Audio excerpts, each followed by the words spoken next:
तो hey guys, स्वागत है आप सभी का हमारे यूट्यूब चैनल पर एक बार फिर से। दोस्तों, डीडी शर्मा की सीरीज़ को आगे बढ़ाते हुए आज हम माँ से संबंधित अक्षर के बारे में बात करेंगे। ठीक है, भा से संबंधित अक्षर इससे पहले पूरे हो चुके थे 2 क्लासेस में, तो आप हमारी प्लेलिस्ट में जाकर वो वीडियोस देख सकते हैं।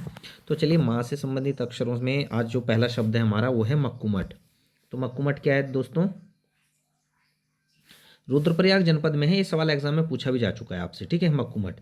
तुंगनाथ की डोली शीतकाल में यहीं आती है। तो भगवान तुंगनाथ की जो डोली है वो मक्कुमठ में ही आती है, रुद्रप्रयाग में। ऊखीमठ के समीप है ना। ठीक है, ऊखीमठ के समीप है ये। तो चलिए आगे बढ़ते हैं। अगला शब्द है हमारा मंजू घोष महादेव। मंजू घोष महादेव का जो मंदिर है वो पौड़ी कांडा की तरफ है। दीपावली पर छोटा कांडा में मेला व भैया दूज पर बड़ा कांडा में मेले का आयोजन होता है। ठीक है, अगला बढ़ते हैं। अगला शब्द है हमारा मंझरा। तो दोस्तों, मंझरा क्या है? थारुओं की जातीय पंचायत है। ठीक है, ध्यान रखना, मंझरा क्या है? थारुओं की जातीय पंचायत। इसमें जातीय पंचायत का गठन 2 स्तर पर, ग्राम स्तर और दूसरा जातीय स्तर पर, जिन्हें मंझरा कहा जाता है। जातीय स्तर पर बड़े मामलों का निपटारा होता है। तो जातीय स्तर पर जो पंचायत होती हैं वो बड़े मामलों का निपटारा करती हैं। ठीक है, और आधुनिक युग में थारू सामाजिक सुधार सभा तथा राणा महासभा जैसी सामाजिक संस्थाएं अस्तित्व में हैं। तो कभी एग्जाम में सवाल पूछे कि राणा महासभा का संबंध ये किस जनजाति से है, या राणा महासभा किस जनजाति की सामाजिक संस्था का नाम है, तो ध्यान रखना वो थारुओं की होगा। ठीक है, चलिए अगले पॉइंट की तरफ बढ़ते हैं। मंडाण दोस्तों एक प्रकार का नृत्य है जो पांडवों से संबंधित है। बहुत इंपॉर्टेंट है अपने आप में, तो ध्यान रखना मंडाण नृत्य। मंडवा तो मोटा पहाड़ी अनाज यानी अन्न, रागी भी कहते हैं इसको। इसका वानस्पतिक नाम इलुसीना कोराकोवा है। वेरी वेरी इंपॉर्टेंट, इलुसीना कोराकोवा किसका वैज्ञानिक नाम है? तो मंडवे का। मढ़, मढ़ जो है पिथौरागढ़ में है और यहाँ एक फेमस सूर्य मंदिर भी है। तो ध्यान रखना, मढ़ का सूर्य मंदिर कहाँ है? पिथौरागढ़ के सांदेव ग्राम में। ठीक है, चलिए आगे बढ़ते हैं अगले पॉइंट की तरफ। अगला शब्द है हमारा शिवलिंग। ठीक है, शिखर। ये उत्तरकाशी जनपद में है शिवलिंग शिखर। श्री कांठा व यमुनोत्री कांठा यहीं पर है शिवलिंग शिखर के पास। ठीक है, इसमें अगला पॉइंट क्या है? अगला शब्द देखते हैं अब, मणिभद्र। तो चमोली में मारछा तुलच्छा के जो इष्ट देव हैं, तो एक तरह से ये मारछा और तुलच्छा जो जनजाति हैं उनके इष्ट देव हैं मणिभद्र। हिमालय गिरिद्वारों का रक्षक देवता भी इनको कहा जाता है। तो मणिभद्र क्या है? माणा चमोली के आसपास का क्षेत्र में पड़ता है। और मारछा तुलच्छा जो जनजातियां हैं, भोटिया की उपजातियां, वो इनकी पूजा करती हैं। मत्स्येंद्रनाथ तो नागपंथी सिद्धों में पूजित लोक देवता हैं मत्स्येंद्रनाथ। अगला पॉइंट देखते हैं, मत्स्य अनुष्ठान। तो बोक्सा समाज का वैवाहिक अनुष्ठान है। वेरी वेरी इंपॉर्टेंट है। तो बोक्सा समाज में एक वैवाहिक अनुष्ठान का नाम है मत्स्यानुष्ठान। वर वधू द्वारा पानी से सिक्का निकालने की परंपरा है। इसके अंदर क्या होता है? वर वधू द्वारा पानी से सिक्का निकालने की परंपरा है। इसे मछली पकड़ना भी कहते हैं। ठीक है, तो ध्यान रखना, मत्स्य अनुष्ठान जो है बोक्सा समाज में प्रचलित है। वेरी वेरी इंपॉर्टेंट है। अगला शब्द मंदकनिया। अगला शब्द है हमारा दोस्तों मंदकनिया। ठीक है, तो मंदकनिया क्या है देखते हैं। पिथौरागढ़ के जोहार परगने में प्रवाहित होने वाली पहाड़ी नदी है एक, मंदकनिया। ठीक है, तो पिथौरागढ़ के जोहार परगने में प्रवाहित होने वाली पहाड़ी नदी का नाम है मंदकनिया। तो पंचाचूली पिथौरागढ़ इसका उद्गम क्षेत्र है या उद्गम स्रोत है। पिथौरागढ़ के मदकोट में गोरी गंगा से इसका मिलन हो जाता है। तो मंदकनिया का जो है पिथौरागढ़ के मदकोट में गोरी गंगा से मिलन हो जाता है। अगला पॉइंट देखते हैं। अगला शब्द है हमारा मदमहेश्वर। तो मदमहेश्वर रुद्रप्रयाग जनपद में है। छत्र प्रधान शैली का मंदिर है। वेरी वेरी इंपॉर्टेंट, छत्र प्रधान शैली का मंदिर कौन सा है? तो मदमहेश्वर। यहाँ के पुजारी जो चित्रकाली यानी मैसूर के जंगम होते हैं, इनकी नियुक्ति केदारनाथ के रावल करते हैं। ठीक है, इनकी नियुक्ति केदारनाथ के रावल करते हैं। किसके? रुद्रप्रयाग के मदमहेश्वर जो मंदिर हैं उसमें जो पुजारी होते हैं वो मैसूर के जंगम कहलाते हैं। ठीक है, होते हैं। शीतकाल में इसकी पूजा ओंकारेश्वर स्थित ऊखीमठ में की जाती है। तो मदमहेश्वर की पूजा शीतकाल में ओंकारेश्वर ऊखीमठ में होती है। अगला शब्द है हमारा मनसा देवी।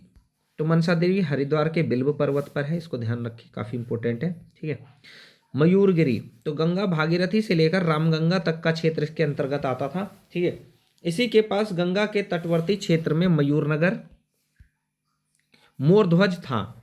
इसे युआन चुआड़ ने मोयूलो के रूप में बताया है या इसका मोयूलो के रूप में प्रयोग किया है। ठीक है। उत्तराखंड में अहोगंग बौद्ध धर्म के प्रचार का केंद्र इसी के पश्चिम उत्तर में था। अहोगंग बौद्ध धर्म के प्रचार का केंद्र था। ठीक है। और इसी के पश्चिम उत्तर में था। ठीक है, मयूरगिरी के। चलिए अगले पॉइंट की तरफ बढ़ते हैं। मैलाख, मैलाख है सहभोज के लिए धार्मिक उत्सव हेतु, मतलब गढ़वाल में प्रचलित सांस्कृतिक शब्द है। तो ध्यान रखना कि सहभोज आपस में भोजन करते हैं मिलकर के, और धार्मिक उत्सव के समय ऐसा होता है, उससे संबंधित शब्द है मैलाख। ठीक है। अगला शब्द है मरज्या। तो भूटांतिक क्षेत्रों के निवासियों का एक सामान्य दैनंदिन पेय है। तो भूटांतिक क्षेत्रों में जो निवास करते हैं लोग या भोटिया समुदाय के लोग, ठीक है, उनका एक प्रकार से ये पेय पदार्थ है। इसका शाब्दिक अर्थ है मक्खनी चाय। मर यानी मक्खन, जय अर्थात चाय, अर्थात नमकीन मक्खन से युक्त जो चाय होती है उसे मरज्या हम कह देते हैं। अगला पॉइंट हमारा तिब्बती शब्द क्या है? मरज्यादू। तो तिब्बती भाषा का एक शब्द है। मर यानी घी मक्खन, जय यानी चाय, और दुग यानी गोला या टिकिया। तिब्बती चाय का एक रूप है मरज्यादू। चलिए आगे बढ़ते हैं। मरतोली, मरतोली के बारे में दोस्तों इतना ज़्यादा इंपॉर्टेंट नहीं था, इसलिए इसको नहीं लिखा गया। चलिए अगले शब्द की तरफ बढ़ते हैं। मस्त चंडोलिया, सांस्कृतिक परंपरा वैवाहिक कृत्य कुमाऊं में प्रचलित है। सांस्कृतिक परंपरा से का घोतक एक शब्द है मंस चंडोलिया, जो कि वैवाहिक कृत्य है। वर पक्ष की ओर से शादी की तैयारियां देखने के लिए कन्या पक्ष के यहाँ भेजे गए लोग कहलाते थे मस्त चंडोलिया। मरसोली, अपने विष्णु पंचायतन के लिए प्रसिद्ध यह गांव देवस्थल पिथौरागढ़ में है। तो ध्यान रखना देवस्थल पिथौरागढ़ में मरसोली गांव है और विष्णु पंचायतन के लिए प्रसिद्ध है। यहीं पर नकुलेश्वर मंदिर है और पिथौरागढ़ जनपद के शिवलिंगों का संग्रहालय माना जाता है। वेरी वेरी इंपॉर्टेंट पॉइंट है। पिथौरागढ़ जनपद के शिवलिंगों का संग्रहालय किसे कहा जाता है? तो मरसोली को। चलिए अगले पॉइंट की तरफ बढ़ते हैं। मरोज, तो मरोज त्यौहार आप जानते हैं कि जौनपुर जौनसार में प्रचलित है, मुख्यतः जौनसार में है। इस दिन जौनसार में बकरे काटे जाते हैं। इस दिन काटे जाने वाले बकरों की श्रेणी में सबसे पहला बकरा आता है खोलेड़ा बकरा। तो गृहिणी द्वारा स्वयं घास व भोजन खिलाकर पाला गया बकरा, इसे घर की संपन्नता व मांस की चर्बी का की श्रेष्ठता का परिचायक माना जाता है। चलिए दूसरा बकरा देखते हैं। दूसरा बकरा कौन सा है? खिलेड़ा। एक है खोलेड़ा, दूसरा है खिलेड़ा। तो घर में पाला पोसा गया, इसे दिन में घर के आंगन में व रात्रि में घर के घर के अंदर बांधकर रखा जाता है। ठीक है। तो घर में पाला गया जो बकरा होता है वो खिलेड़ा, इसे क्या करते हैं दोपहर के समय तो घर के आंगन में और रात्रि में से घर के अंदर बांधकर रखा जाता है। बनेरा, मरोज के लिए बकरों के झुंड में से चुना गया बकरा जो दिन में झुंड के साथ ही चरता है, किंतु घर में सुबह शाम इसकी विशेष देखभाल होती है, इसे बनेड़ा बकरा कहते हैं। अगला बकरा है क्रीत बकरा। 4 प्रकार के बकरे थे तो चौथा बकरा है क्रीत बकरा।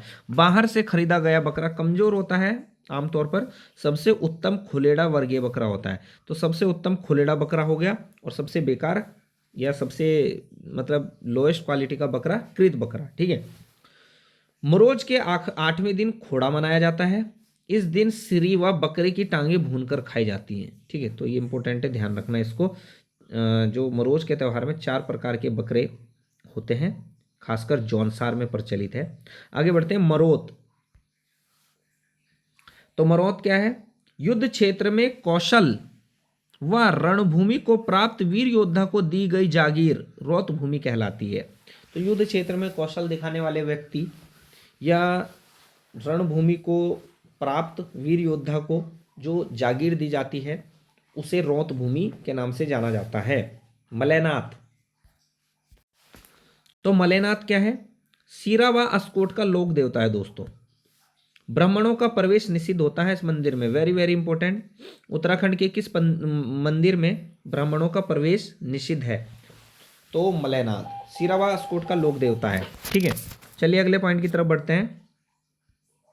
मल्ला महल। तो मल्ला महल है दोस्तों अल्मोड़ा में। ड्योढ़ी पोखर, तल्लाताल, खगमरा कोट, सब यहीं, ठीक है, अल्मोड़ा जनपद में। मलारी चमोली की नीति घाटी में, धौलीगंगा के तट पर यह स्थान है। तपोवन, सलधर, गर्म पानी का झरना, भापकुंड व परिकुंड सब यहीं है। 2002 में HNBGU ने खुदाई की व मृत भांडों के अलावा एक घोड़े का संपूर्ण कंकाल प्राप्त किया यहाँ से। तो ध्यान रखना मलारी से प्राप्त हुआ है। और 5.2 किलोग्राम सोने का मुकुट भी यहाँ से प्राप्त होता है। यहाँ स्थित बुग्यालों में यानी चमोली में स्थित बुग्यालों में चौपिंग बुग्याल, द्रोणीधार बुग्याल, नोनो पाखा बुग्याल, मुजानी बुग्याल फेमस है ये। चलिए आगे बढ़ते हैं। यहाँ का पांडव नृत्य व बगड़वाल नृत्य प्रसिद्ध है। अगला है मल्लिकार्जुन। तो मल्लिकार्जुन एक देवालय है जो कि पिथौरागढ़ जनपद में है। और मतलब एक तरह से ये आपका क्या है, पिथौरागढ़ देवस्थल की सर्वोच्च चोटी लोढ़ी पर है। ठीक है, मल्लिका देवी अल्मोड़ा। ध्यान रखना मल्लिकार्जुन पिथौरागढ़ जनपद में स्थित, मल्लिका देवी अल्मोड़ा जनपद में स्थित, और सिर्फ मल्लिका अगर आ गया तो पिथौरागढ़ की गैथान व माला में इसका मंदिर है। गैथान यानी महरपट्टी और माला यानी बोरारो पट्टी में मल्लिका का मंदिर है। चलिए अगले पॉइंट की तरफ बढ़ते हैं। पिथौरागढ़ के मल्लिकार्जुन यानी शिव की पत्नी दुर्गा के रूप में पूजित हैं। ठीक है, तो ये जो मल्लिका है ये मल्लिकार्जुन की यानी शिव की पत्नी दुर्गा के रूप में प्रसिद्ध है। ठीक है, कहाँ? पिथौरागढ़ में, और उन्हीं के रूप में इसकी पूजा होती है। चलिए अगले पॉइंट की तरफ। अगला पॉइंट है हमारा मलवा ताल। तो मलवा ताल दोस्तों हमारा नैनीताल जनपद में स्थित है। ठीक है, भीमताल के समीप है। गोला नदी की सहायक नदी कलसा के तट पर ट्राउट मछलियों के लिए फेमस है मलवा ताल। पहाड़ी गांवों में स्थायी पारिवारिक इकाई को मवासा कहते हैं। स्थायी पारिवारिक इकाई जो होती है वो मवासा के रूप में फेमस है। मसान प्रेतात्मा का एक रूप है, इन्हें मसान देवता भी कह देते हैं आमतौर पर। अल्मोड़ा के काकड़ी घाट यानी कंडार कुआं में कोसी के तट पर इसका मंदिर है। कहते हैं कि यह व्यक्ति को अकेला पाकर छल से उन पर आक्रमण करता है, अतः इसे छोल यानी छल छितर भी कहा जाता है। ध्यान रखना काफी इंपॉर्टेंट है। मसान। मंसूर ताल काफी फेमस है, टेरी गढ़वाल में स्थित एक ताल है मंसूर ताल। और दूध गंगा का उद्गम स्थल यानी भिलंगना की सहायक नदी है दूध गंगा, यहीं से होता है मंसूर ताल से। चलिए आगे बढ़ते हैं। मसूरी। तो 1823 में कैप्टन यंग और मिस्टर जॉन शोर ने इसकी खोज की। वैसे मुख्यतः कैप्टन यंग 1823 में बोलते हैं, जॉन शोर इनके सहायक के रूप में थे। ठीक है, कैमल बैक नामक प्रसिद्ध पर्यटक स्थल यही है। यहाँ 1828 में लंढौर बाजार की नींव पड़ी। मसूरी को सर्वाधिक विकसित करने का श्रेय जो जाता है वो जॉन मैकिनियन को जाता है। उन्होंने यहाँ मसूरी सेमिनरी नाम से पब्लिक स्कूल की स्थापना की थी। इंपॉर्टेंट है। द मसूरी हिल्स भी इन्होंने निकाला था, जॉन मैकिनन ने।